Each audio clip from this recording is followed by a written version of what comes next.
Dear listeners, today I'm going to take you on an adventure that shook the very foundations of Russia's history, a journey through massive changes and upheavals.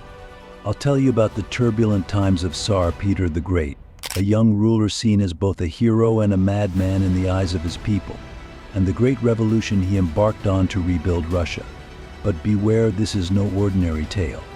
Peter was no ordinary ruler. Picture a Tsar who picks up an axe to learn shipbuilding, who hammers the first nails of his revolution almost with his own hands. Peter entered Russia like a storm, sweeping away the old order. Can you see that young Peter? Brave, ambitious, and undaunted by anything, this wild young man was sworn to take his country into a new era. On one side, there's his immense admiration for Europe, and on the other, a Tsar longing for the glory of his homeland. Friends, this story is filled with blood, sweat, tears, and ultimately victory. If you're ready, we'll follow step by step from Peter's youth to the revolution that brought light to the dark corners of Russia. Come on, let's watch the rebirth of Russia unfold.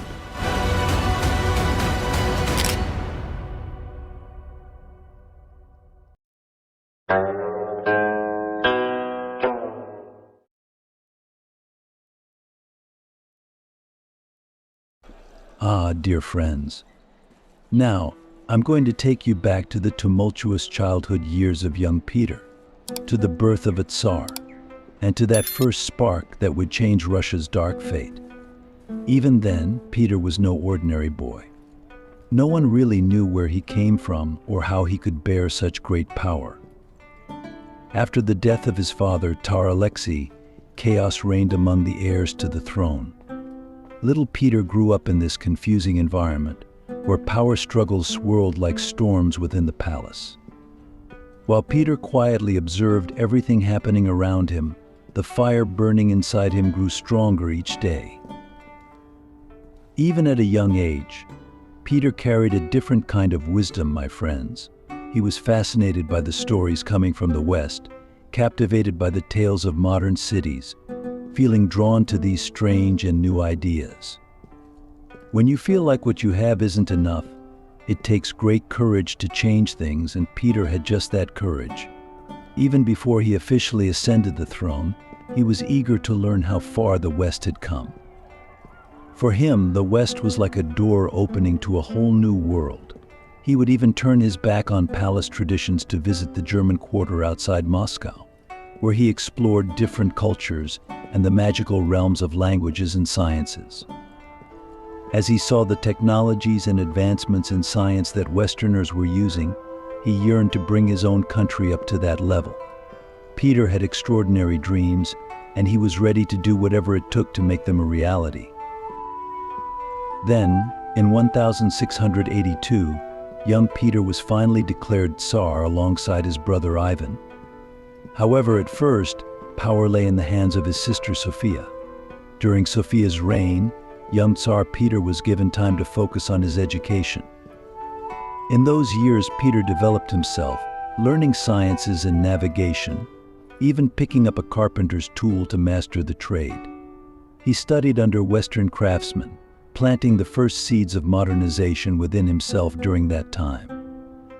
When he eventually took the throne, he faced immense challenges. On one side, a Russia trapped in the rigid molds of the Middle Ages, and on the other, the advancing cities of Europe. This contrast deeply affected him.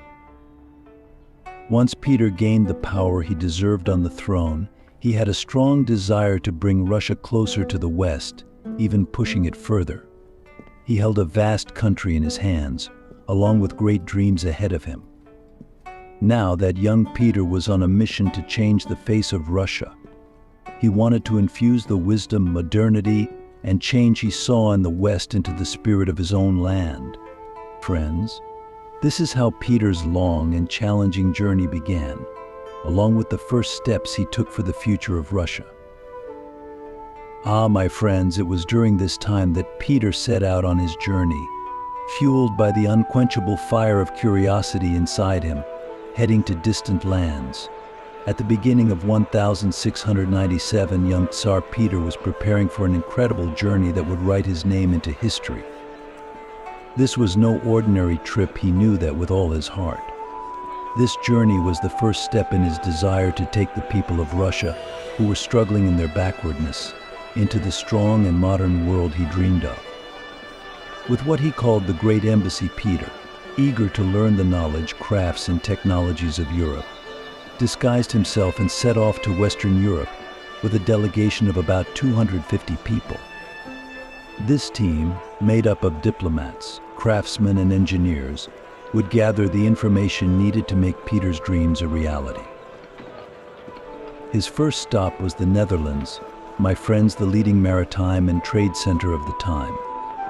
Peter was in awe of the sights he witnessed in Amsterdam. The Dutch masters were building massive ships, paying attention to every detail, working with a disciplined work ethic. Instead of sitting on a throne fit for a king, Peter worked like an ordinary carpenter in the Dutch shipyards, hammering nails and shaping wood. Ah, dear friends, can you imagine a Tsar taking up those heavy tools and working with such eagerness to learn? Peter not only learned how to build ships, but he also realized the importance of disciplined work and organization. You wouldn't believe how such a simple detail could change the fate of Russia.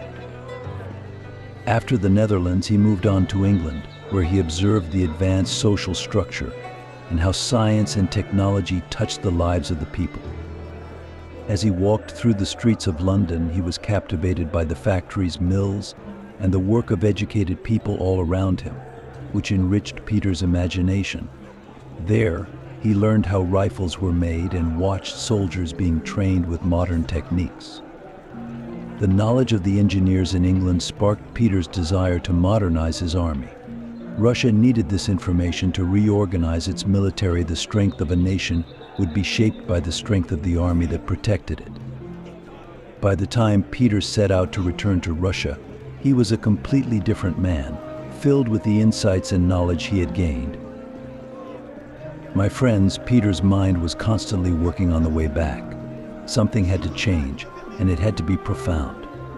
He wanted to bring all the knowledge and ideas he had gained from the West back to Russia, reshape them, and infuse them into the spirit of his own country. And when he returned, he was ready to take those first steps toward that great revolution. Now, one thought consumed Peter: to make Russia one of the strongest and most respected countries of the age. This return would fundamentally change Russia's destiny and the lives of its people, my friends. Peter's first journey to the West was much more than just a trip. It was the beginning of a transformation that would awaken the entire nation.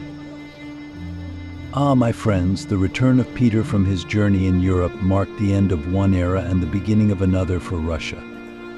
This young Tsar, who had witnessed the power and discipline of the West firsthand, came back home to find the old army, and his heart sank once more. The old Russian army was, unfortunately, quite weak and disorganized compared to the strong, well-organized forces he had seen in the West.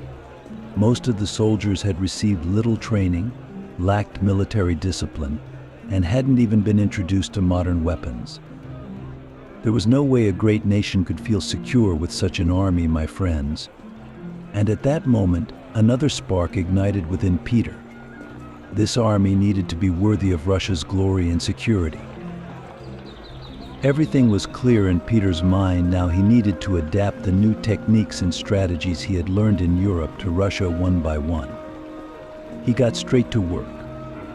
By studying the military model in Europe and calling in the best officers, he set out to instill a new sense of discipline and order among his troops. However, the reforms were not just about training and discipline. Peter knew that war was won not only through courage but also through intelligence and knowledge. That's why he tightened the training on military strategies and modern techniques. He brought in foreign advisors to train his soldiers in these new methods, providing them with hands-on instruction.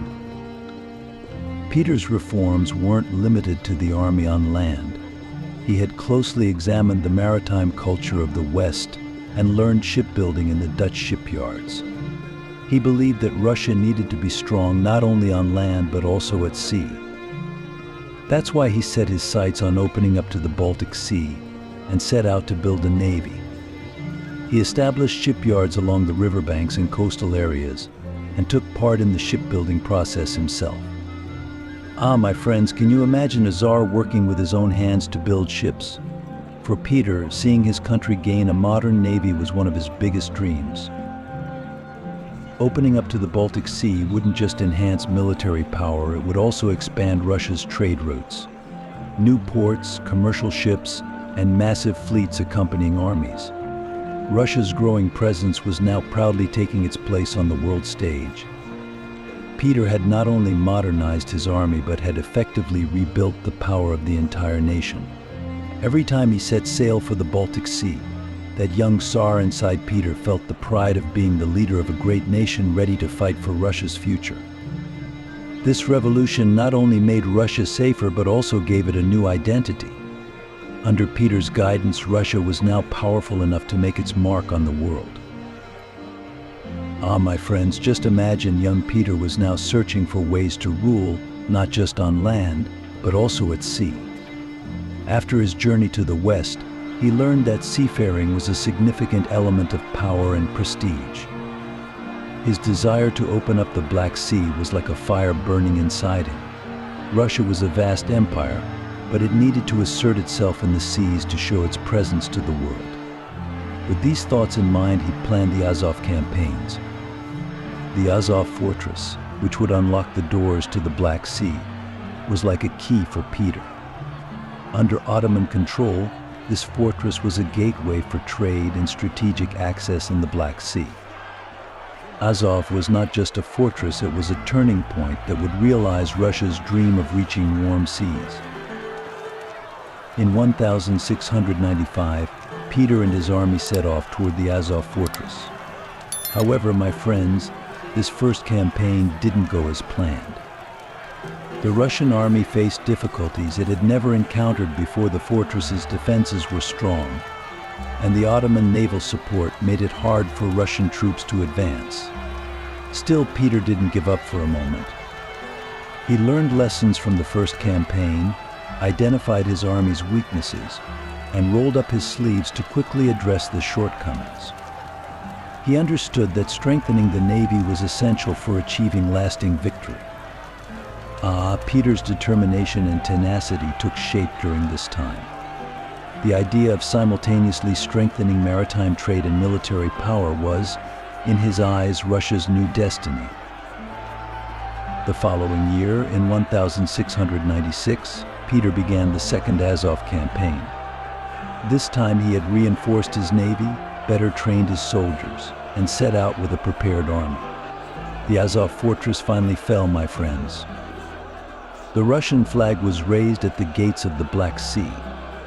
This victory was not just about capturing a fortress, it was Russia's first significant victory at sea. With the capture of Azov, Russia now had an opening to the Black Sea, which was strategically important for trade as well. This new port would provide Russia with economic wealth and military strength. In Peter's eyes, controlling the seas was the key to great power and sovereignty. Thus, the Azov campaigns were the first seeds of Peter's efforts to turn Russia into a major naval power. He was no longer just a Tsar, he was a leader who would do everything in his power to ensure his country ruled the seas as well. This victory sent a message that Russia would not only exist on land but also on the world stage at sea. What a monumental step, what a great ambition this was. Peter's dreams were starting to come true. One by one, Russia was determined to be the master of the seas as well. My dear friends, just imagine this in Peter's eyes. Russia needed a face that embraced Europe, a face that was intertwined with it. In that cold, swampy land where the waves crashed angrily against the Baltic shores, his grand vision began to take shape. He envisioned the magnificent city plan for St. Petersburg. This city would not just be a settlement, but Russia's gateway to the future, its hand reaching out to Europe.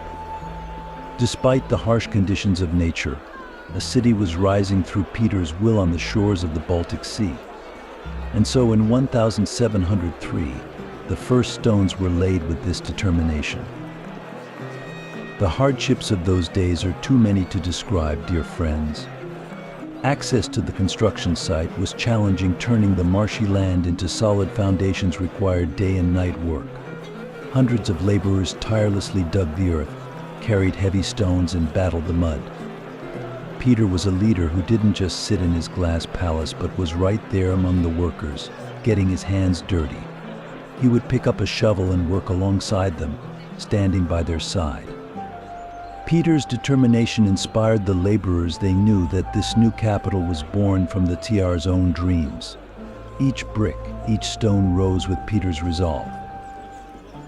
The city's architecture drew inspiration from Europe's great cities.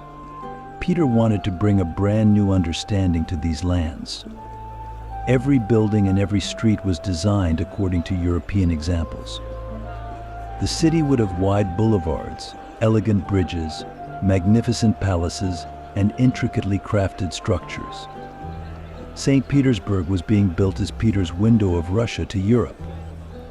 This city would not only be Russia's new capital, but also a unique symbol that brought together the splendor of the West and the spirit of the East. So, dear friends, as St. Petersburg rose, Russia's fate changed as well. This city was not just a capital, it was a symbol shaping the future of Russia. By building this capital, Peter was carving out not just a piece of land, but the future of Russia, its vision, and the connection he would establish with the West. Ah, my dear friends. As the foundations of St. Petersburg were being laid, Peter's gaze was set on the Baltic Sea, looking even further towards broader horizons. But there was a significant obstacle standing in the way of this dream: the Kingdom of Sweden. By the end of the 17th century, Sweden was one of the most powerful states in the north. Their dominance in the Baltic threatened Peter's expansion plans, and thus began the Great Northern War. A fierce struggle that erupted in 1700 and lasted a grueling 21 years, seeming to stretch on for a lifetime. Peter had made his first moves by training and modernizing the army with strong discipline. However, the young Swedish King Charles XII put up unexpected resistance. Charles's strategic brilliance and skills in battle complicated Peter's efforts. But Peter was no ruler to back down. Observing the strength of the Swedes firsthand on the battlefield, Peter learned from every defeat, strengthening his army with each retreat. For Peter, this war was not just a struggle for land, it was the greatest test of his aim to transform Russia into a modern, powerful state. He was teaching his troops new tactics, equipping them with modern weapons, and turning the tide of battle in his favor day by day. Finally, the Battle of Poltava arrived. Ah, friends, this moment would become one of the turning points in Russian history. In 1709, Peter and his army dealt the Swedes a heavy defeat at Poltava, completely altering the course of the war. As the smoke cleared over Poltava, Peter declared his victory, and Sweden's power began to crumble. After this triumph, Swedish resistance was broken, and ultimately they had to surrender to Peter's might. By the end of the war, the Treaty of Nystad, signed in 1721, proclaimed Russia's dominance in the Baltic Sea. That window of Russia to Europe was no longer just a dream, but had turned into a real power. Peter had established Russia as a lasting power along the Baltic coast, putting an end to Sweden's hegemony. The salty winds of the Baltic Sea now carried the might of Russia, and Peter's vision stretched beyond the seas. With this victory, Russia was no longer just a vast country. In terms of territory, it was recognized as one of the great powers of Europe. Peter, having triumphed in the tumultuous waters of the Baltic, transformed Russia into not just a military giant, but a true world power. Thus, my friends, every step Peter took north was a lasting seal on the future of Russia. Ah, my friends, after Peter's victories were solidified, not just the army and navy of young Russia would be transformed, but the entire government would also be shaped by the fires of change. Peter was determined to make the administration of this vast country work like a flawless clock. Every corner of Russia needed to be reorganized according to his vision, with the strong hand of the state felt everywhere. But achieving this wasn't easy. Imagine a country where every village and every fortress is its own little world. To manage such a massive and diverse structure, a system needed to be established that would allow Peter's legacy to endure for centuries. Peter began by completely overhauling the bureaucracy. He established order at the center and systematized the state's governance with a strict hierarchy. In his mind, every individual serving in the ranks of the government needed to be as disciplined as a soldier and as knowledgeable as a sage. He designed every level of civil administration inspired by modern governments in Europe. Now, every administrator would act according to established rules and laws, leaving no room for arbitrariness.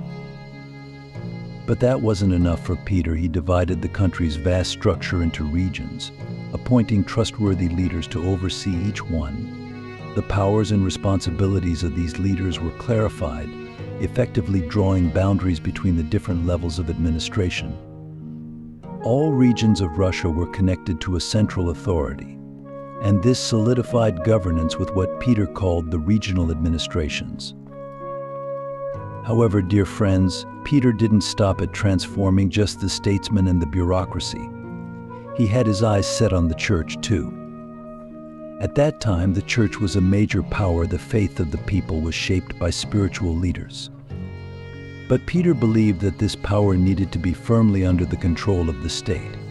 And so the church's autonomy came to an end. He established an institution called the Holy Synod, appointing state officials to oversee all church affairs. The church was no longer an independent power, but had become a structure that executed the orders of the state. Oh, what a tremendous change. In Peter's eyes, Russia had become a giant organization operating like a family, with all its administrative units serving as sturdy pillars holding this family up. Thus, Peter's reforms aimed at keeping everything under control completely transformed the face of the country. Now Russia was shaped by a determined hand, ready to march forward into the future with all its strength.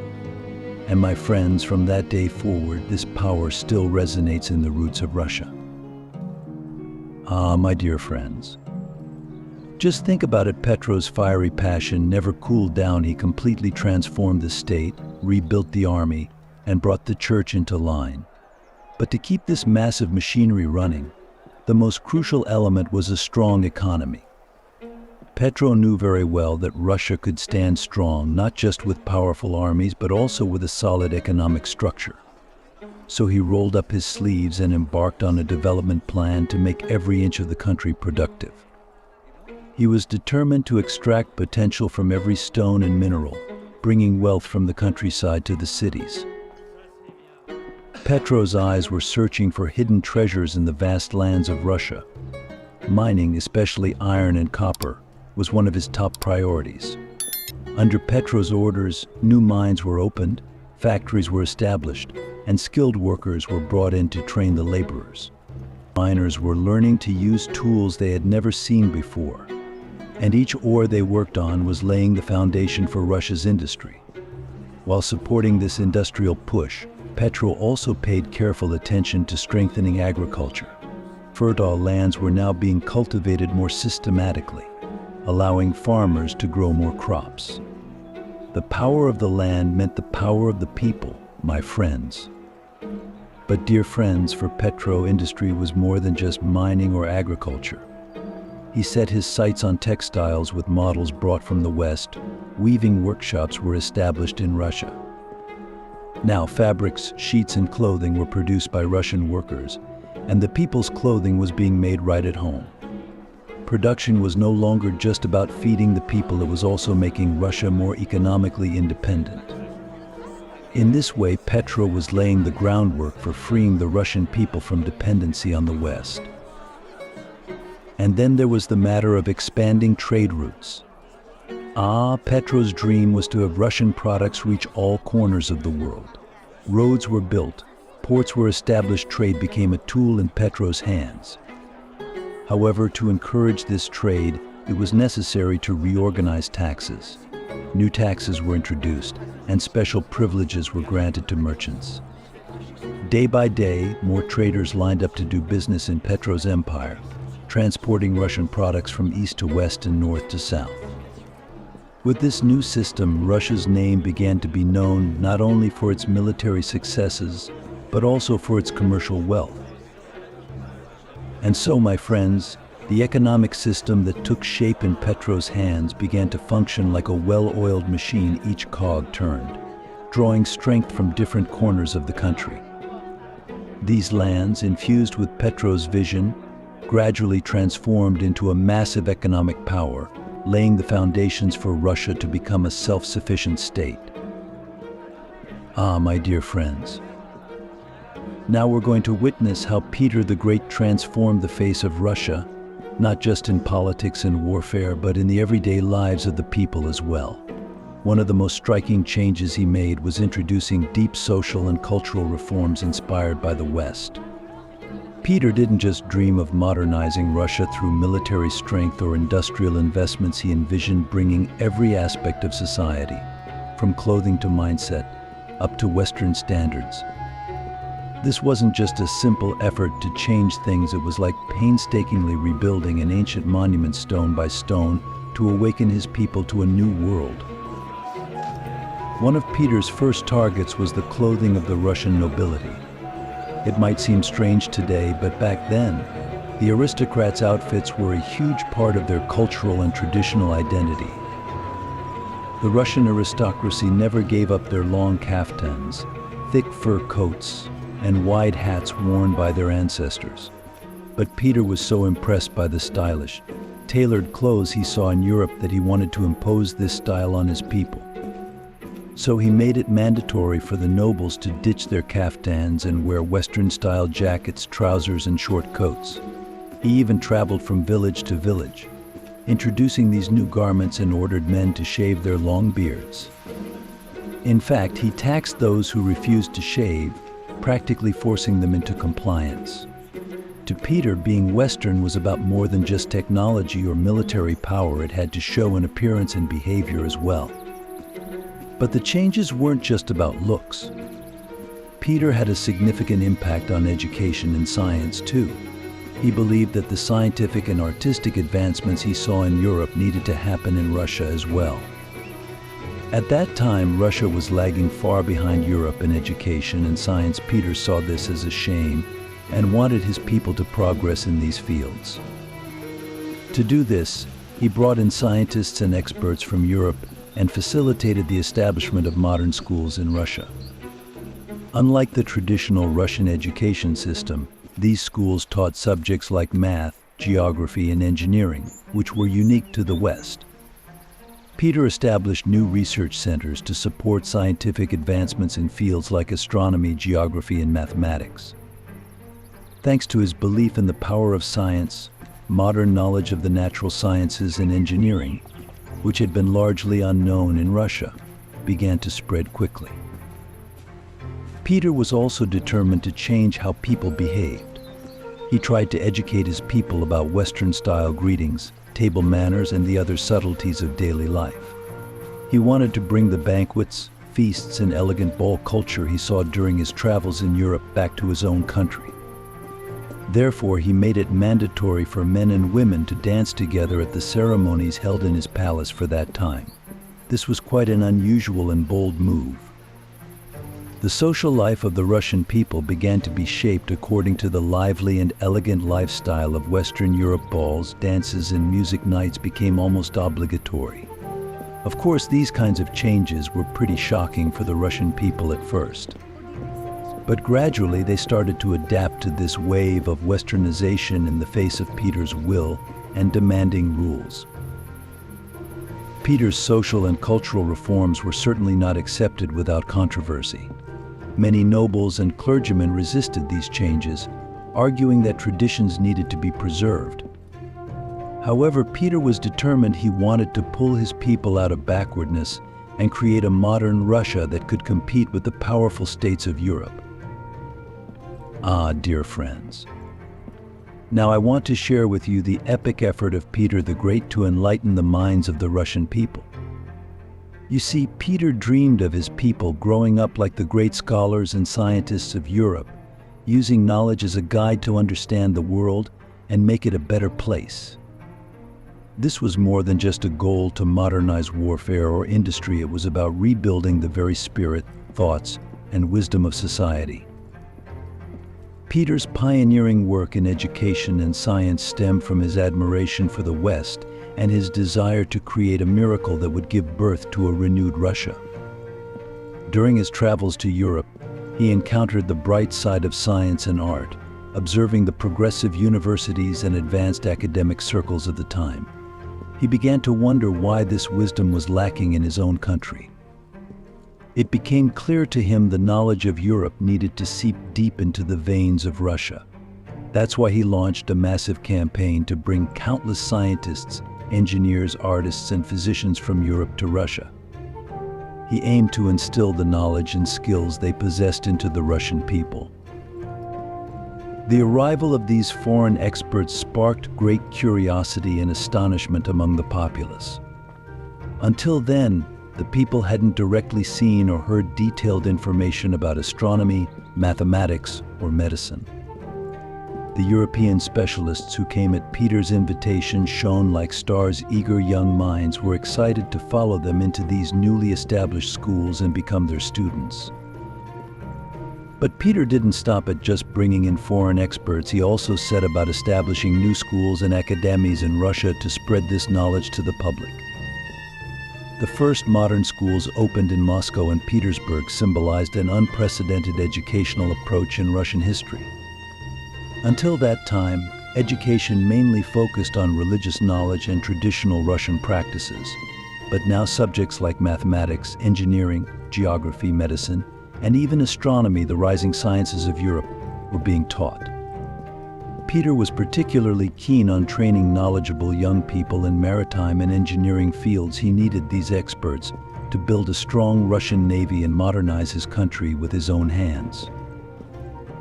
In Peter's eyes, the students coming out of these schools represented the bright future of the nation. These young people with advanced education were being prepared not just to defend Russia, but to uplift the country, make new discoveries, and compete in the scientific arena of Europe. As he opened these schools, Peter specifically wanted students to be equipped with practical knowledge and skills. He envisioned captains exploring the seas, engineers building fortresses, and doctors safeguarding public health, people who could do more than just learn from books. That's why he worked to create many educational institutions, from maritime academies to medical schools, offering Russian youth a whole new world. The education provided in Russia's first modern schools created a huge buzz among the people.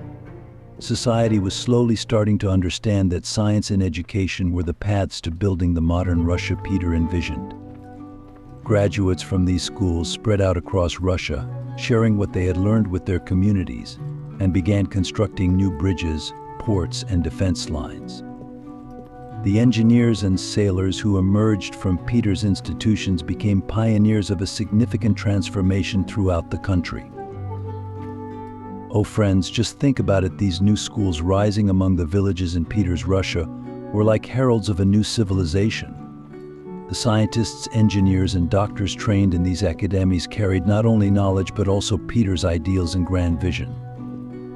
The institutions he established would, years later, transform Russia into not just a powerful state but a society that respected knowledge and science. So dear friends, Peter's passion for education and science burned brightly like a flame, illuminating the dark nights of Russia and shaping the future. Ah, dear friends. Now let me tell you about one of Peter the Great's biggest struggles, his fierce battle with the church. This story is not just about swords or politics, it's a struggle against beliefs and spiritual traditions that have been rooted in the minds of the people for centuries. As Peter set out to modernize his country, he faced not only old ideas but also a powerful clergy, a deep-rooted belief system, and an unshakable church authority. However, he was not willing to let these ancient structures hold Russia back.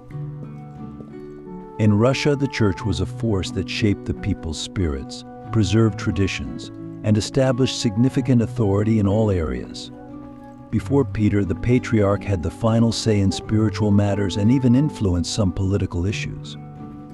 Peter believed that this power of the church was a major obstacle to his efforts at modernization. If he wanted to open the minds of the people to new ideas and introduce them to progressive European thoughts, he first needed to weaken the influence of this long-standing authority. However, Peter did not intend to oppose religion. On the contrary, he wanted to integrate and control the religious authority within the state structure. He rolled up his sleeves to abolish the patriarchate and make the church a branch of the government. By eliminating the patriarchal position, he transformed the church from a structure that nourished the people's spirituality into an institution controlled by the state. In 1721, he established a council called the Holy Synod, which brought the church directly under the state's command.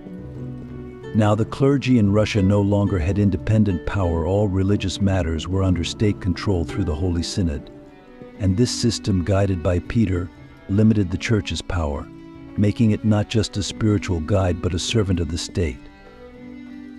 The establishment of the Holy Synod caused a significant upheaval within the church. The patriarchs, who were once the sole representatives of religious and spiritual power, now had to operate under the control of the state and within the boundaries set by Peter. This change led to deep unease among many clergymen and members of the public toward Peter. After all, the people struggled to accept that this powerful religious structure, which had shaped their beliefs for centuries, could change at the hands of a monarch. Yet Peter remained determined to guide his people down a new path, ignoring their unease. Ah, my friends, what a monumental struggle this was. On one side, there were the clergy wanting to preserve old traditions, and on the other, Peter, who aimed to enlighten his people and establish a modern state. By tying the church to the authority of the state, he effectively took control of the populace and seized the opportunity to shape their thought processes. After all, he knew that the church was one of the strongest forces influencing the spirit and mind of the people. If Peter won this battle, it would open new horizons for Russia's future. And indeed, that's what happened. The church's independence came to an end, and the clergy became part of the modern Russia that Peter envisioned. With this change, in Peter's eyes, Russia had taken another step closer to the modern world order. As he built Russia with his own hands, he also incorporated the church into the foundations of this structure. For him, the church should neither dull the people's minds nor rival the state. The church's power had now bowed to the power of the state. It would not be able to stand in the way of innovations that would open the minds and broaden the horizons of the people. This was the victorious struggle Peter waged against the church, my friends. In this way, Peter succeeded in reshaping the spirit of Russia by even incorporating spiritual authority into his grand vision. Ah, my friends, we've come to the end of the road. Now I want to share with you the great legacy that Peter the Great built with every step he took, every struggle he faced, and every breath he took throughout his life. It's a legacy that transformed the very face of Russia, pulling it out of the darkness of the Middle Ages and placing it on the stage of the modern world, alongside the mighty powers of Europe. Yes, the legacy Peter left behind is a testament carved into the heart of his country, a new spirit bestowed upon Russia. Peter's reforms didn't just resonate during his own time. He had sown the seeds of the modern world into the very heart of Russia. A person's life is limited, but some people achieve immortality through their deeds. The path that Peter paved continued to be followed long after his death. The reforms he left behind took root in Russia, heralding a profound transformation. Russia was no longer a land cut off from the West and shrouded in isolation. It became a piece of land that could hold its own against Europe, a place where new ideas could flourish. Oh, my friends, it was such a monumental transformation that Peter's name became a legend echoing through every corner of Russia for ages to come. Look at Russia after Peter's death. It was a country freed from the grip of old traditions, embracing new ideas. The door to the west that he opened hadn't closed, rather, it had widened. Peter left behind these deep changes and institutions he built with his own hands, but what he left wasn't just lasting structures. The real legacy was the confidence and courage for innovation he instilled in the Russian people. Russia had shed the traditional lifestyle it had been trapped in for centuries, emerging as a strong and modern country ready to prove itself to the world. And of course, Peter's greatest achievement was ensuring that Russia reached a respected position in Europe and on the world stage. For years, Russia had been seen as a backward country compared to the advanced civilizations of Europe, but now it was rising on the strong foundations that Peter built, making its own voice heard. Like a giant awakening, Russia was now a power resonating across Europe. A power so significant that even Peter's name was now associated with Russia's might in the minds of European rulers. Ah, dear friends, Peter's legacy was not just a past filled with swords and victories. His true legacy lies in the changes he left in the heart and mind of Russia and the path he opened on the world stage. It's a legacy that, even after his death, continued to guide his people along the road he had paved. Peter's Russia had opened the door to a new world, becoming a nation that fearlessly marched into the future. Peter the Great was not just a Tsar, he was a sage who reshaped Russia's destiny. And so this wise spirit left Russia not just a new face, but a completely new soul. A soul that would run through the veins of every individual in Russia for generations to come, with Peter's vision accompanying them every step of the way. Ah, my dear friends, we've traveled a long journey together. We've followed every step, victory, ambition, and unshakable faith of Peter the Great, one by one. A person, a people, a country. Each is tightly connected to the others, all striving to push one another forward. We've lived Peter's dreams, the storm that drove him, and the determination to create a strong future for Russia together. Now, perhaps it's time for a moment of quiet reflection. Peter's past has left us a powerful legacy. Sometimes we ask ourselves, my friends, what is it that can change the fate of a person or a people?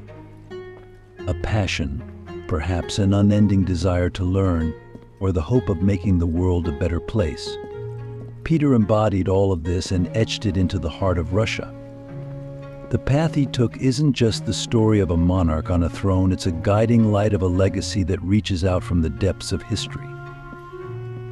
And as we look at this legacy of his, we can feel the lessons that flow from history within us. These lessons teach us not to fear innovation, to nurture the spirit of a nation, and to carry it into the future. Like Peter, perhaps we too can take steps along our own paths, empowered by the great names that inspire our lives. The echoes of the Russia he left behind have become a legend that will endure through the ages. Peter the Great didn't fade into the past, he lives on in the determined spirits of each one of us who looks to the future. Yes, dear friends, history brings us these ancient memories, but it's up to us to feel how alive they truly are. After all, not everything has been left in the past. We are the ones who build the bridge between the past and the future. These memories are the gifts history has left us, and it's our responsibility to keep them alive. Thus, we can witness the fruits of the seeds Peter sowed in Russia, which we have observed throughout the ages. His legacy is the story of a nation forged with courage, a spark of light emerging from the darkness. Perhaps, my friends, as long as we continue to cherish this great legacy that history has left us, those wise spirits of the past will continue to live on among us. And so we've witnessed the end of one era and the beginning of another. Now we stand at the end of the road. But remember, every end opens the door to a new beginning.